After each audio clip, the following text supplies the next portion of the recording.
Welcome to the intersection of technology, cybersecurity, and society. Welcome to ITSP Magazine. Knowledge is power, now more than ever.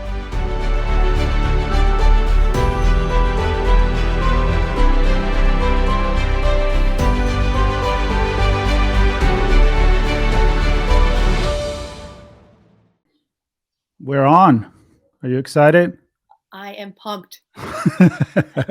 So for everybody that is listening, I always need to make this distinction lately because we started just with audio. I love old school radio, so I always pretend. That's why I'm in black and white if you're watching the video. But I'm always pretending we are audio only. Truth is, we're also on video, so you already see that I have a guest, obviously, Noel Foy. She's with me. Hi, Noel. How are you doing today? I'm doing wonderful. It's great to see you. Thanks for having me. Very good. And we're going to fool the people listening. We're going to tell them that we're sitting on a cafe in Italy somewhere, just sipping, maybe in a nice piazza in a small village on a hill. And we just met. You tell me what you do, and we just have this conversation. How nice it is to be able to imagine all of that. Absolutely. I spent a lot of my day imagining stories. That's exactly why I went there. Envisioning being in a cafe or in the countryside in Tuscany is not a hard ask at all. Plus, you're used, and that's why I went there. You're used to use your imagination to write, to tell stories, and I get all excited when we talk about stories. But the story you tell, they have, I think, a purpose. They're made with the intention to achieve something, and that something is exactly what we're going to talk about today, on top of the kind of book that you write. So, first of all, the story is about you. So tell us, all our audience, who you are, what you do, and why you write books for kids. Well, in addition to being a children's author, I am also a neuroeducation consultant, and I'm an anxiety coach. I'm a mom of 4 sons, and I'm a grandmother. And what I do is I do one-on-one coaching in anxiety and executive function. And then I do big workshops for schools and organizations and corporations on anxiety, stress management, executive function, growth mindset, resilience, those kinds of topics.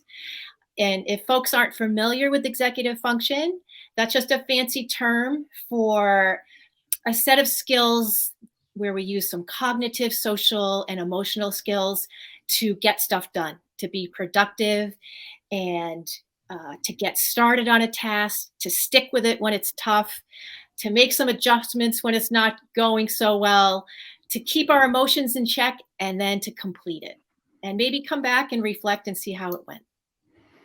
And isn't that something we all need, especially in our society where we're pulled constantly? Our attention is, like even now before starting the podcast, I got one signal working, another signal coming to me, one from the phone, one from the computer, and then you need to get stuff done. So you're kind of like a pilot there. You're trying to navigate a lot of different things, right? How fitting of an example. I actually had the honor to talk to test pilot astronauts, and they always talk about how you need to train yourself so that you can do without thinking.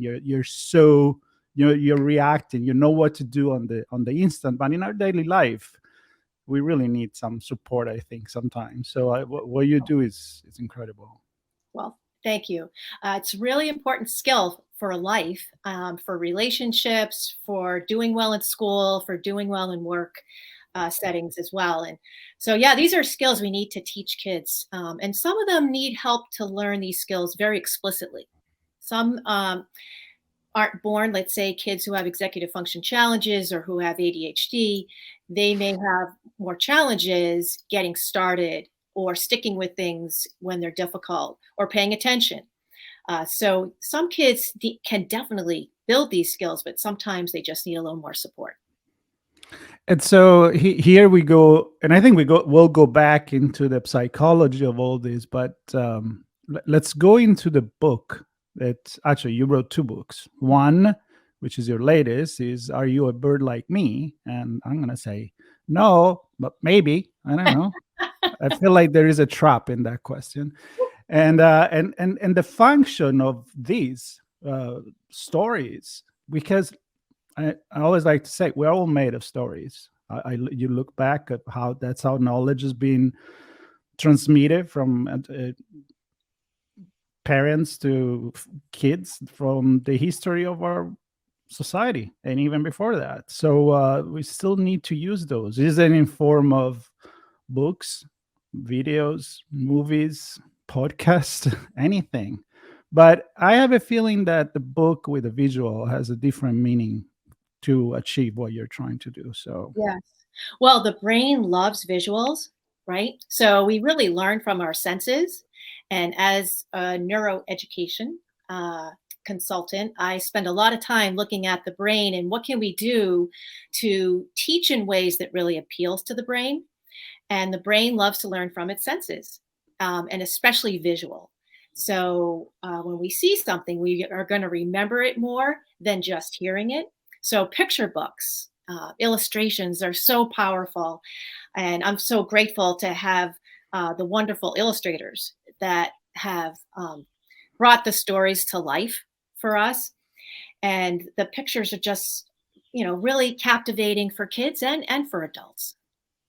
that's amazing. And is it easy for you to transmit what you envision to the person that is going to then translate it into a visual? It's really a collaborative process. You'll have a vision in your mind of what you would like it to look like. Often the illustrator might have some other suggestions, and you develop this sense of trust and collaboration. And sometimes you take some risk, and very often they work out really well. And you're just so glad that you pushed each other and challenged each other in those moments, because there were times that we went in a different direction with an illustration than we had initially planned. And I'm so glad we did. Yeah, it reminded me the traditional couple relation between the copywriter and the designer in old school advertising, right? I mean, you have to merge the two vision together. But tell me more about the book. I think the title is really intriguing because it's a question: Are you a bird like me? And I kind of read the beginning of this the presentation where it's the story of this little bird that discovered an entire new world that didn't know it was there. Yeah. So tell us about that story and the meaning of it when you translate it to humans and kids. What are they So the again? story is about this hatchling who falls out of his nest, and well, really, it's her nest, and she's unable to fly. So she sets out to find her parents, and along the way, she encounters these creatures who look very different from her. They have different kinds of skills and talents, and they befriend her and help her find her way back to her nest. And it really takes a collaborative effort and some problem solving for them to be able to accomplish that. And the book was really coming from a place of seeing differences, not necessarily as dividers, and wanting to promote more kind of cooperation and problem solving together, and knowing that we all play a really important role in doing our part, and also knowing that sometimes we need to ask for help and we need to get help from others sometimes to do amazing things. And when we do that, very often we can just achieve so much more than we could have if we just did it ourselves. And there is a ton of amazing lessons for kids, nowadays. I mean, I want to go back uh, in the history of storytelling, and we don't need to go to the beginning of the story, but people know the Grimm brothers and the classic stories that have been retold to us in movies like Disney, all those movies are inspired by the many stories from the past. Made it maybe a little less strong, a little less gruesome than what they were originally. But the concept is always to have a moral of the story. There's always, I think, in those stories, a lesson that you take from all the adventures that these characters have. So in what you told me about your book, I see a lot of push towards diversity and inclusion, for example, and not be afraid of it. That's Yes. kind of like what I'm reading through the lines here. And to try new things, and to be a little bit more comfortable with uncertainty. A lot of my work is working with folks who are anxious, and folks who are anxious don't like uncertainty. And I want my books to have some common threads. And while the ABC Worry Free is more of a teaching tool, which we can talk about in a little bit, both books have some common themes. And it would be facing fears would be one, perseverance is another, courage, trying new things, accepting help from time to time. And when we do those things, we can really accomplish a lot. So yes, a lot of facing adversity and challenges. And from my experience, I'm a former classroom teacher and learning specialist. And from my experience going out into classrooms now as a consultant, over the last 10 to 15 years, I've noticed more and more students shutting down. And oops, I'm so sorry. I'm not sure if my headphones just checked out. Can you still hear me okay? Yep, I can hear you okay. Okay. Yeah, it just made a funny noise. So I'm noticing more and more students zoning out, acting out, and spacing out, and getting frustrated more easily. And a lot of teachers are reporting that they're seeing more behavior issues, and that many kids are shutting down when they're faced with challenges and hard things. So I really want my books to send that message that you can do hard things, and that with some, let's say, you got to have a picture in your mind of what doing hard things looks like. What does it sound like? What does it feel like? And through the characters, I try to reveal how to do hard things and to push through, and that it feels pretty great when you do push through those challenges. It kind of remind me of a lion, a tin man, and a scarecrow that face their own fear on a yellow brick road. Yeah. Right?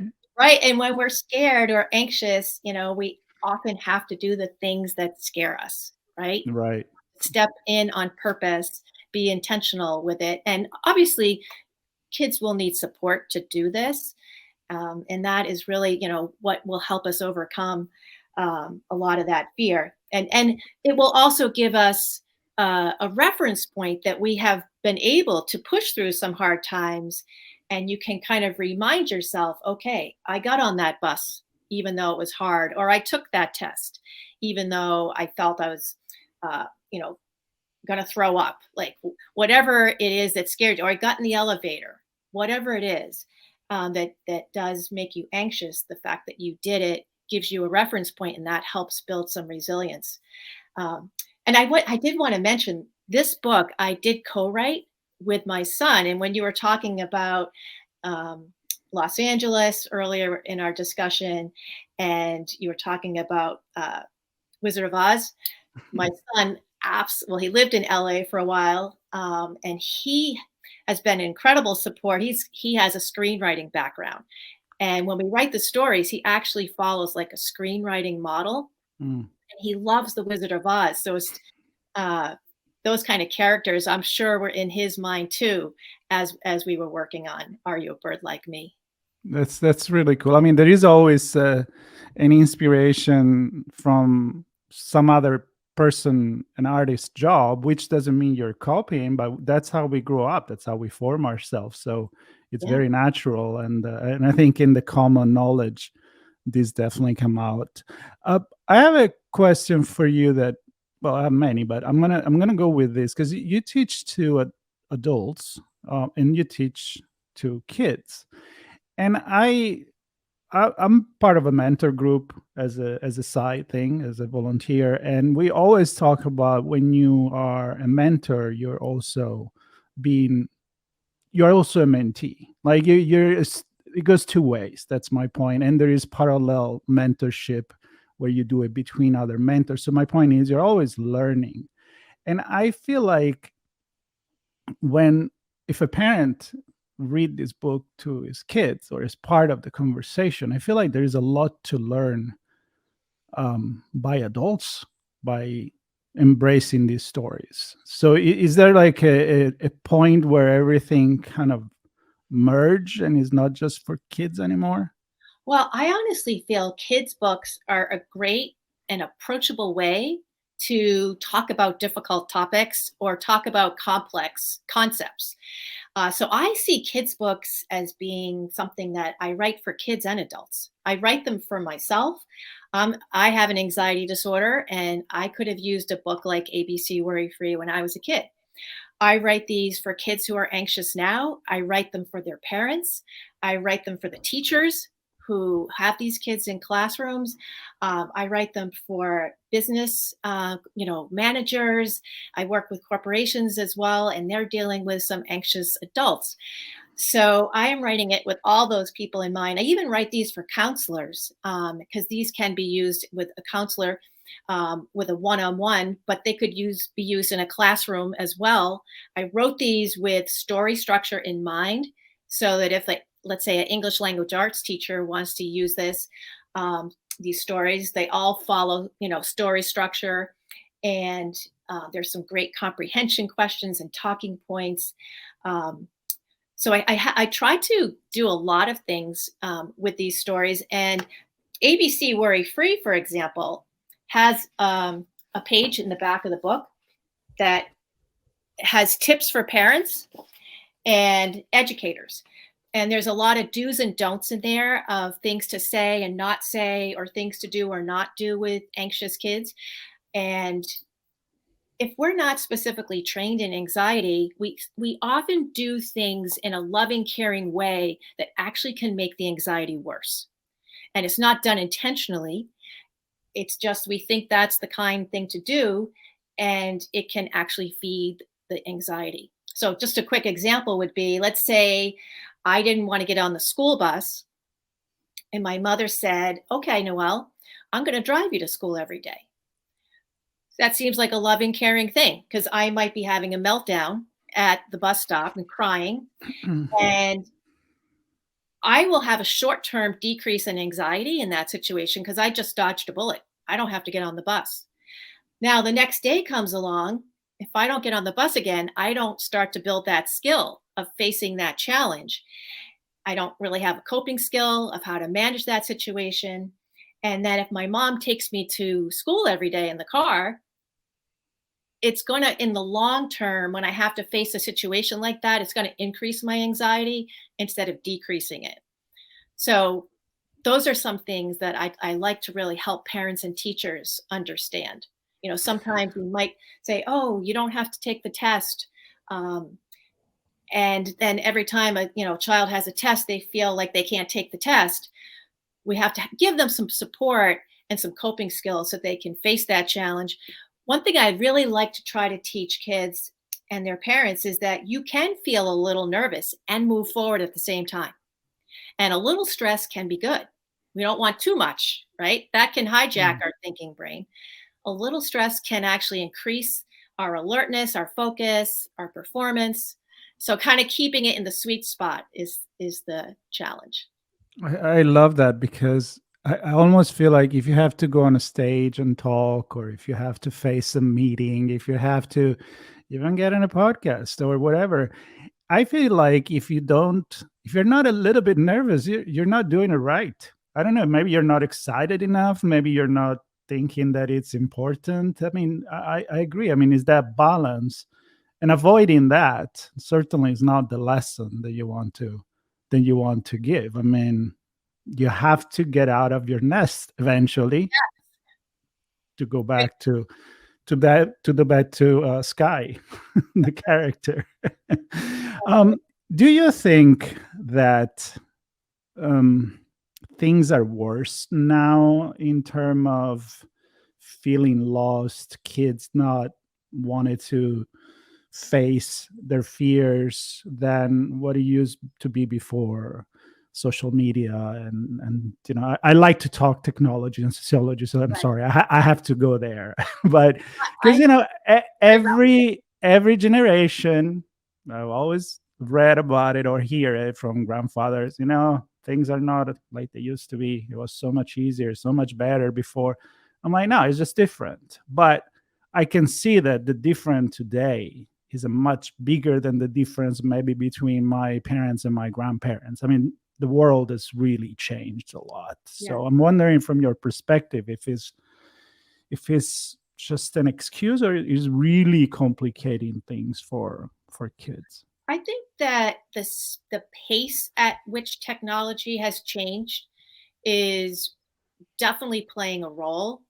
And when you take that into account with having to make adjustments to that pace, and we're trying something new, let's say social media, and we're not quite sure how that's going to impact, let's just focus on young kids right now or teens. And it's kind of like an experiment in a way. And we now know that, the devices are kind of designed to be addictive, and that the likes are something people enjoy getting. It gives them that little dopamine boost, even if the like might be for something that's inappropriate. So then that can kind of send a mixed message to that child or teenager. And we know that kids are spending a lot more time in front of screens. And I'm not saying technology is bad by any stretch. It's just how we use it, how often we use it. We want kids to be moving and outside and having a lot of real face-to-face connections too. Certainly the pandemic put some gasoline on the fire. Anxiety was on the rise prior to the pandemic. And the kids who did pretty well through the pandemic had supported, most of them had some kind of coping skills and had support along the way. The kids that have not done as well, and the families who haven't done as well, many of them did not have the support or the coping skills in place. And then the pandemic really put gasoline on the fire. So I can say that I have seen an increase, and we have the stats to back it up. There's definitely an increase in anxiety and depression. And I definitely see it when I go out to schools in the behaviors of the students and the feedback I get from teachers and counselors. Just to get to see a counselor, there could be like a long waiting list to get in. So I have definitely seen changes over the years, especially the last 10 to 12. Yeah. I mean, I think one of the reason that I can see that much more complicated with kids, obviously their understanding of the difference between facing someone on Zoom or another online platform as we are conversating now. I mean, for me, maybe I'm used to it, but yes, we're missing that physical interaction, even if we're pretending to be in a cafe in Italy. But I think for a kid to distinguish between what is real and what is virtual, what is analog and what is digital, that's some gap that maybe only experience can really provide. So thinking like if you go out and play soccer with your friends or are in the field, you face those moments face to face. Well, when you're online, you may have problem, but you're still protected physically from harm from the environment. So I don't know if I'm going too psychological here, but kind of thinking like that. Yeah. And No, hard to explain to a kid, I guess. Right. And I think just developmentally wise, that with brain development, say with the social media, that the kids might not have a complete understanding about how to use it in ways that's healthy. What are you looking at? What are you, where are you spending your time? And what might you have been doing otherwise if you weren't doing this? Maybe you would have been out taking a bike ride or going fishing with some friends instead of connecting in this way. And like I said, it's not all bad. I think we just have to really be aware of Mm, what kids are doing with it, how often, and making sure that they are getting those face-to-face connections and that they're getting out and getting exercise and yeah. um, doing other things in addition to the screens. Because so much of their day in school and then their homework is on screens to begin with. Yeah. And then you add video games and social media and the phone. It's a lot. Yeah, and I think it's good if you fall off the bike and you scratch yourself and you know it's not that bad, Mhm. right? You go get back on it again, That's right. right? Yeah, and a lot of teenagers, this has kind of been interesting, I feel, haven't had the same desire to drive. There's been more teenagers that are resisting getting their license, where I don't know how you felt, Marco. I was counting down the days to Oh get yeah. that license. That was like a ticket to freedom. I had my Oh bike. yeah. I loved that. That was another ticket to freedom. The car was a whole nother level. So that's another thing. I think there's maybe some anxiety connected to that too, and perhaps we've, we perhaps have been driving kids a lot more too than Hmm. than say when I was a kid. I would probably just hop on my bike, and Yeah. a lot of times now parents are driving their kids to school or Yeah. driving them to a friend's house or sports, what have you. So perhaps we've been doing so much of the driving that the kids have become accustomed, and perhaps there's some kids feeling more anxious that Mhm. getting into a car could feel like a threatening kind of situation for them, and they're holding off. Yeah, So, I heard stories, even on Psychology Today, about kind of like pampering too much, right? You have to kind of throw kids out there in certain limit, but they face the world. Bef- I mean, we can keep talking about this, but I want to go back to the book and the storytelling, because can a story and a book, I mean, a good movie, create that kind of a experience that, even if it's not real, can fill some of these gaps? So let's talk about the real power of storytelling here, compare with being online. But can the right story, I'm not going to say substitute reality, I'm not meaning that at all, but can it help to project a kids into reality? I mean, can it be felt real? I like to think so. When I go into classrooms and I see kids, um, let's say, take Are You a Bird Like Me? And I read the book, and then I see their faces when they look at the pictures, and I hear them giggling when I talk about Nutso. Nutso is one of the characters. He's a squirrel, and Not so. I love it. yeah, I have squirrels in the garden here, and they are definitely not so. they're driving you nuts. Yeah, and they are not so. Yeah, So when I just say his name, it's just so fun to see yeah, the I kids love that. giggle, and they really, really identify with these characters. And I feel like I was saying earlier, I tend to write about anxiety or facing challenges. And I want to be able to start those conversations. And I feel these books are a way for us to start doing that, as well as problem solve. I really like to promote problem solving in kids. And I feel like these books could be a great way before you start a project. Let's talk about how these characters work together to reach a goal. And so I think it helps when kids have a picture in their mind. Well, what does it look like to have a challenge? And what challenges did they face? What did it sound like? What did they say to themselves when things got hard? What did it feel like? And how did they resolve things? And so I think to have some models can be helpful, even if they're fictional characters. I find them to be very relatable, and I feel they're inspiring as well, because the kids I think, get a sense of hope that there's a path forward. There's a way that I can approach the challenge, and maybe I can ask for help. Maybe I can talk to a friend. Maybe I can collaborate. Maybe I need to work a little harder myself. We can pick up some clues from the characters and try to transfer some of those traits into our life as well. So I think they make for great discussions Mm. about problem solving and facing fears, what scares you, and what strategies do you have in your toolbox that helps you push through challenging times?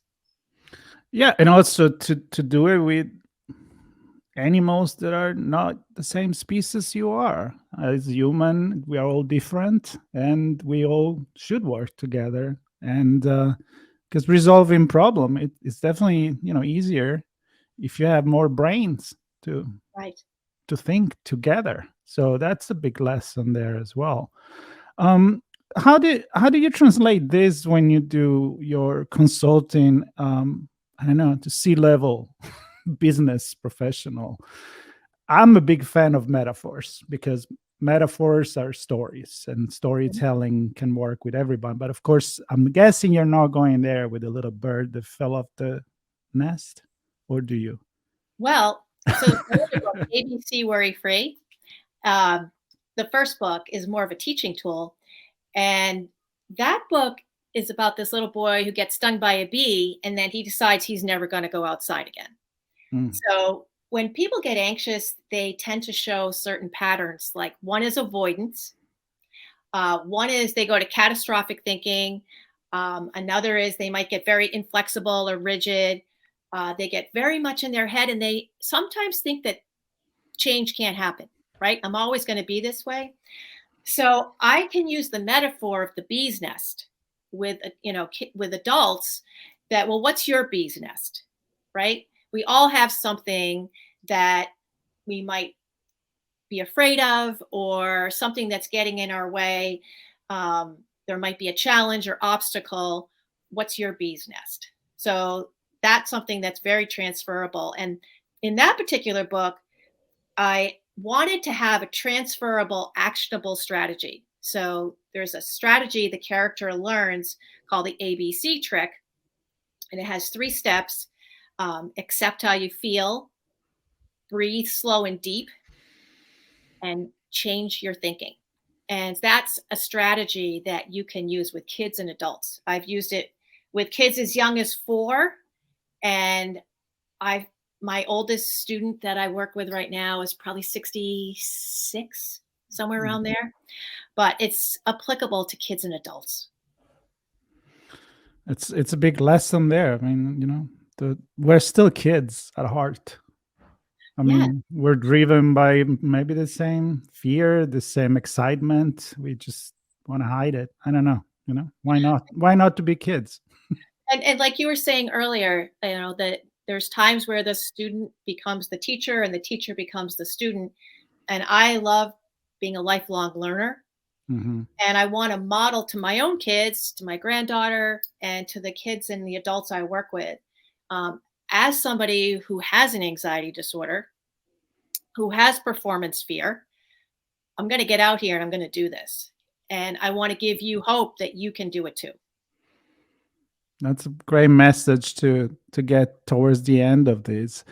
But before we get there, I'm going to ask you the last question because I love to time travel, often with artificial intelligence and technology and dystopia, utopia scenarios.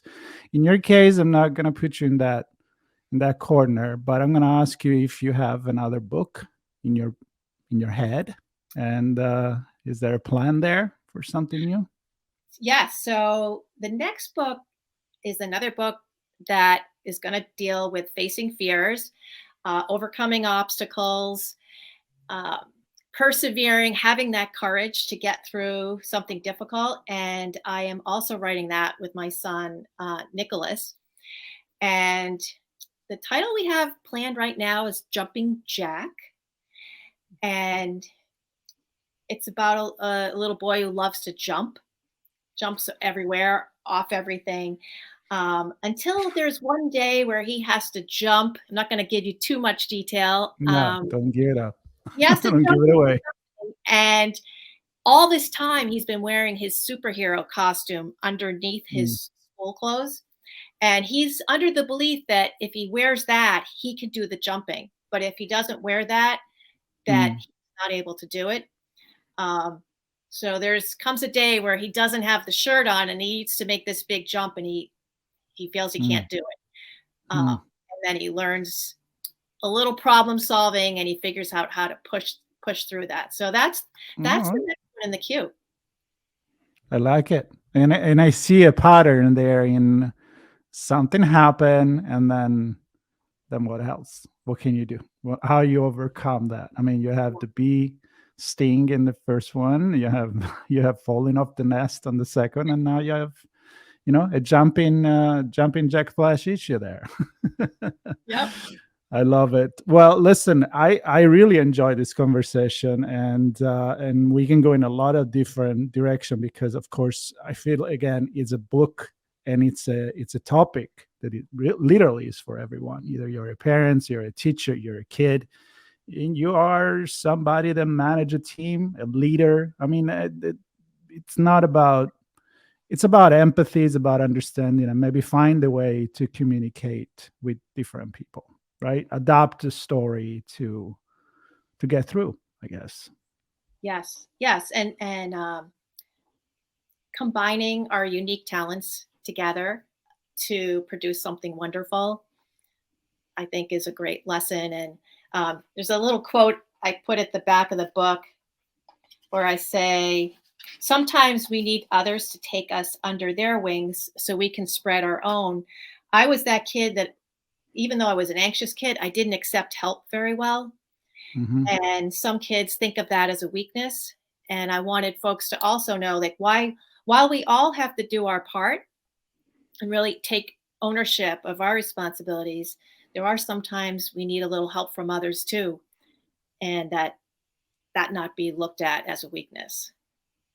And that's a perfect message to end our conversation and leave our table with the coffee already finished and go for a walk and think about all the I'm gonna things that walk we on said. tiramisu. It was outstanding. There you go. There you go. That's a good idea. But listen, a lot of things to think about, not just for me that I truly enjoy this conversation, but also I hope for our audience. My main goal, I like to remember and remind that, is that we're not trying to give answers. I never try. I try to let you finish this conversation and with more questions than when you started to listen to a podcast, because then you're really thinking, and from thinking can come action as well. And I think there's a lot to think about from this conversation. So Noel, it was a pleasure to have you on, and there'll be notes and links to your website, to your book, to your social media, everything that you share with us. It will be in the podcast notes. And so I invite everybody to stay tuned, to subscribe, share this. This is a great story to share with your family and friends and other people around you. And stay tuned, and we'll catch you next time. Noel, thank you again. Thank you so much. I loved it. It was a lot of fun. Cool. All right. Bye-bye, everybody. Bye. We hope you enjoyed this conversation. If you learned something new and this story made you think, then share ITSP Magazine with your friends, family, and colleagues. If you represent a company and wish to associate your brand with our conversations, sponsor one or more of our columns. We hope you will come back for more stories and follow us on our journey. You can always find us at the intersection of technology, cybersecurity, and society.